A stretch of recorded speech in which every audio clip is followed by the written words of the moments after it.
Hi bro. Hi అన్న. Fast లవ్‌కి, present లవ్‌కి మధ్య తేడా ఏంటి? ఫాస్ట్ లవ్‌కి, ప్రెజెంట్ లవ్‌కి తేడా ఏంటంటే, ముందు లవ్ అన్నది పక్కన పెట్టు. హ్మ్. ఎందుకు పక్కన పెట్టమన్నానంటే, హ్మ్. ఇప్పుడున్న కొంతమంది లేడీస్, హ్మ్. కొంతమంది మాత్రమే అమ్మ చెప్పేది మీకే. హ్మ్. కొంతమంది ఏంటంటే, హ్మ్.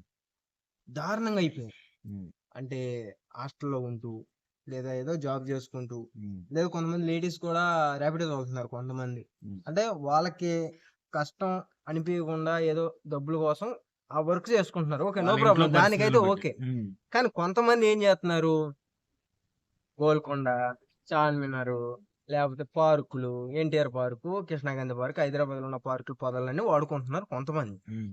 అంటే వాడుకున్నది ఓకే. దానికి మేమేం అంటలా. హ్మ్. ఎవరైనా వాడుకోవాలి. హ్మ్. సో, వాడుకునేదేదో ఒకళ్ళతో వాడుకుంటే బావుంటది.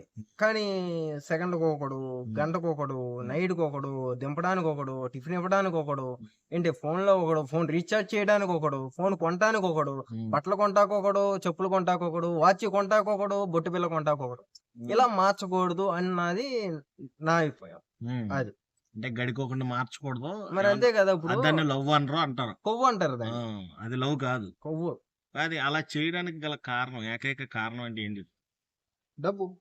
మనీ. మనీ. అంటే అవసరాలకు తగ్గ మనీ లేక లేక ఇలా అడ్డదారులు తొక్కుతున్నారా? తొక్కుతున్నారు కొంతమంది. హ్మ్. హ్మ్.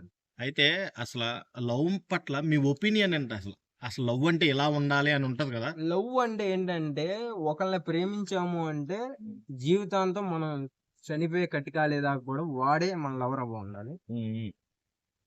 ఇంకోడితో మాట్లాడినా ఈడు ఎందుకు మాట్లాడుతున్నావు అని మాట్లాడినా ఈమె పడేటట్టు ఉండాలి. ఒకాళ వీడే ఇంకో అమ్మాయితో మాట్లాడినా, ఎందుకు ఆ అమ్మాయితో మాట్లాడుతున్నావు అంటే హార్ట్ డ్రాప్ అయిపోయి అది ప్రేమ అంటే అండర్‌స్టాండ్ ఉండాలి. హ్మ్. అది చాలా హ్మ్. ఎక్కడ కనపడలా నాకు. ఓకే. నేను చూసినా కనపడలా అలాంటిది. అసలు 19స్‌లో కుర్రోళ్ళు లవ్ చేసేవాళ్ళు చాలా జెన్యూన్ గాని ఇన్నాను. 19స్ లవ్‌కిను, ఇప్పుడు 20స్ లవ్స్‌కి మధ్య తేడా అంటే ఏం చెప్తారు మీరు? తేడా ఏంటంటే అప్పుడు లవ్ అంటే వేరు బ్రో. హ్మ్. అప్పుడు లవ్ అంటే సిన్సియర్. హ్మ్. సిన్సియర్ ఎట్లా అంటే ఒక అమ్మాయిని ప్రేమించాడంటే, హ్మ్. ఆ అమ్మాయి ఒకడిని పెళ్లి చేసుకొని ఎళ్ళిపోయి, ఇద్దరు ముగ్గురు పిల్లలకి కన్నా సరే, హ్మ్. ఆ ప్రేమ అలాగుండేది వాడికి. హ్మ్. ఓకే. ఓకే. ఆ! అప్పుడు అలా ఉండేది. ఇప్పుడా అదే ట్రూ లవ్. True love. అది హ్మ్. ట్రూ లవ్ అంటారు. ఇప్పుడు హ్మ్. అలా గాదు. హ్మ్. వీడితో తిరిగిందా? హ్మ్. వీడితో పండిందా? హ్మ్. అయిపోయింది. ఇది హ్మ్. మళ్ళీ పెళ్లి చేసుకున్నా సరే, చేసుకుంటే చేసుకోని మన హ్మ్. పని అయిపోయిందిగా. మనకి ఇంకోటి దొరికిద్ది హ్మ్. అన్న మైండ్ సెట్‌లో ఉన్నారు. అంటే యూజ్ అండ్ త్రోకి వాడుతున్నారు. వాడుతున్నారు. బాగా వాడుతున్నారు అదైతే. అమ్మాయిలవని, అబ్బాయిలవని. ఇద్దరు వాడుతున్నారు. ఇక్కడ ఓకే. అమ్మాయిలు బ్యాడ్ అనట్లేదు. ఆ! అబ్బాయిలు బ్యాడ్ కాదు. ఇద్దరు ఒకటే సమానమే. ఆ! ఒకే ట్రాక్ మాట. ఒకే ట్రాక్‌లో ఉంటున్నారు. హ్మ్. అయితే ఇప్పుడు ప్రెజెంట్‌గా ఈ లవ్ గురించి పక్కన పెడితే